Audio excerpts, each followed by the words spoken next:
क्या आप जानते हैं कि चीन की महान दीवार का निर्माण क्यों किया गया और कैसे इस दीवार का होना कुषाण वंश के उदय से जुड़ा? पश्चिमी चीन की यूची जनजाति को हुनों ने हराया तो वे पश्चिम की ओर बढ़े। इसी संघर्ष में कुषाण वंश का जन्म हुआ, जिसने भारत के इतिहास को बदल दिया। तो आज की इस वीडियो में हम जानेंगे कुषाण वंश के बारे में, इनकी उत्पत्ति कैसे हुई, भारत में इनका प्रवेश कैसे हुआ और इनके प्रमुख शासक जैसे कुजुल कड़फिसेस, विम कड़फिसेस और महान कनिष्क के बारे में। तो चलिए अपना टॉपिक स्टार्ट करते हैं। चीन के उत्तर में कई खानाबदोश जातियाँ रहती थी। इन्हीं में से एक जाति थी हुन जाति, जो कि चीन पर बार बार आक्रमण करती रहती थी। तो चीन के सम्राट शी हुआनती ने 246 ईसा पूर्व से 210 ईसा पूर्व में एक विशाल दीवार का निर्माण करवाया। इस दीवार के बन जाने से हुन जाति ने अपने आक्रमण जो थे वो पश्चिमी चीन की ओर किए और पश्चिमी चीन में निवास करती थी यूची जाति। हुनों के आक्रमण के कारण पश्चिमी चीन की यूची जाति जो है दो भागों में बंट गई। इनकी एक शाखा गई तिब्बत की ओर, दूसरी शाखा आई बैक्ट्रिया की ओर।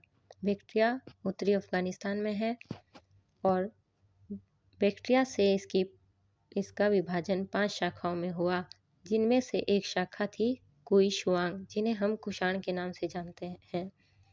अब हम जानेंगे कुषाण वंश के संस्थापक के बारे में। तो कुषाण वंश का संस्थापक कुजुल कड़फिसेस था। इसके बारे में जानकारी हमें तक्षशिला से प्राप्त इसके सिक्कों से होती है, जिस पर अंकित है अंतिम यवन शासक हर्मियस का नाम। आपने यहाँ पे करेक्शन कर लेनी है कि अंतिम यवन शासक हर्मियस थे और इसके बाद जो है पहलवों ने हर्मियस के राज्यों पर अधिकार कर लिया था और बाद में जो कुजुल कड़फिसेस है उन्होंने पहलवों से काबुल और कंधार जीता। अगर हम इनकी उपाधियों की बात करें तो इनकी उपाधियाँ थी महाराजाधिराज और धर्मथिदस, और इन्होंने जो सिक्के चलाए वो तांबे के सिक्के थे। अब हम बात करते हैं इसके दूसरे शासक की, वो थे विम कड़फिसेस। इन्हें कड़फिसेस द्वितीय के नाम से भी जाना जाता है और इन्हें कुषाण वंश का वास्तविक संस्थापक कहा जाता है। इन्होंने तियेन चू क्षेत्र को जीता।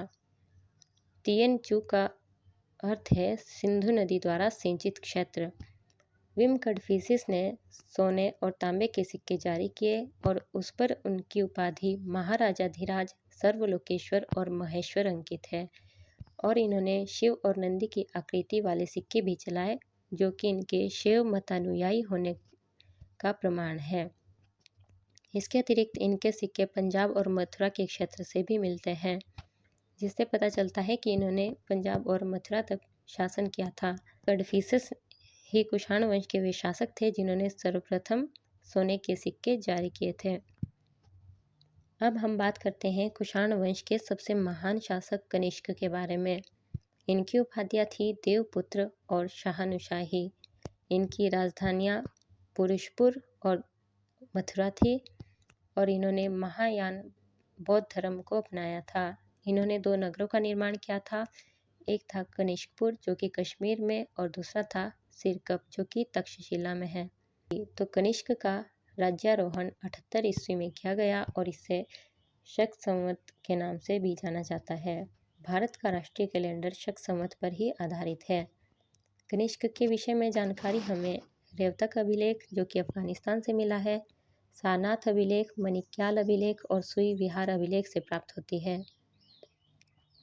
अगर हम इनके साम्राज्य विस्तार की बात करें तो हमें श्री धर्म निदान सूत्र से पता चलता है कि इन्होंने पाटलिपुत्र पर आक्रमण किया था और वहां से इन्होंने अश्वघोष, बुद्ध का भिक्षा पात्र तथा अद्भुत मुर्गा प्राप्त किया था। उसके बाद इन्होंने चीन से युद्ध किया। चीन से इन्होंने 2 बार युद्ध किए। प्रथम युद्ध में ये चीन के सेनापति पान चाओ से हार गए थे और ह्वेनसांग बताता है कि द्वितीय युद्ध में इन्होंने पान चाओ को पराजित कर दिया था और इन्होंने काशगर, यारकंद और खोतान पर अधिकार प्राप्त कर लिया था। अगर हम इनके साम्राज्य की बात करें तो उसकी सीमा उत्तर पश्चिम में मध्य एशिया, उत्तर भारत में कश्मीर, पंजाब और गांधार, पाटलिपुत्र तथा वाराणसी से लगती है। यहाँ पे आपने फिर करेक्शन कर लेना है। जो ये द्वितीय युद्ध में पांचाल को हराया, ये चीन के साथ युद्ध में आप लेना है। अब हम बात करते हैं इनके द्वारा संरक्षित जो विद्वान थे उनकी। तो इन्होंने अश्वघोष, वसुमित्र, चरक और नागार्जुन को संरक्षण प्रदान किया था।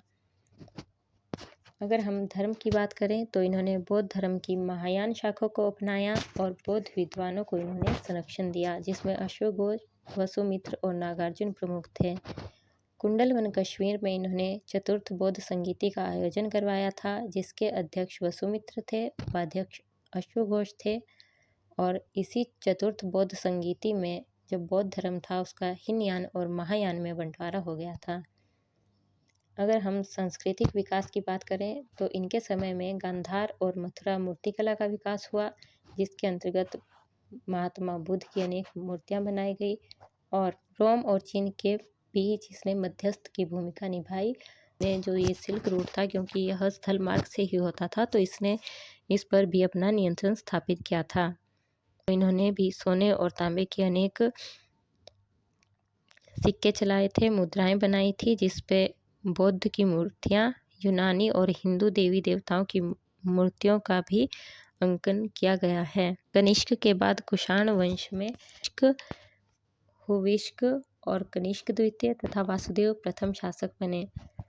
अगर हम बात करें तो वासुदेव प्रथम जो थे वो कुषाण वंश के अंतिम महान शासक थे। वासुदेव प्रथम के बाद जो है कुषाण वंश का इतिहास जो है वो अंधकारमय है, यानी हमें उसके बारे में कोई जानकारी प्राप्त नहीं होती। परंतु वासुदेव प्रथम के पश्चात कुछ सिक्कों से जो है कुषाण राजाओं के नाम प्राप्त होते हैं और उन्हें परवर्ती कुषाण के नाम से संबोधित किया जाता है। तो अगर हम परवर्ती कुषाण की बात करें तो उसका अंतिम शासक केदार कुषाण था, जो कि समुद्रगुप्त का समकालीन था। तो इस वीडियो में इतना ही। अगर ये वीडियो आपको पसंद आया हो तो इसे लाइक करें, शेयर करें और सब्सक्राइब करें।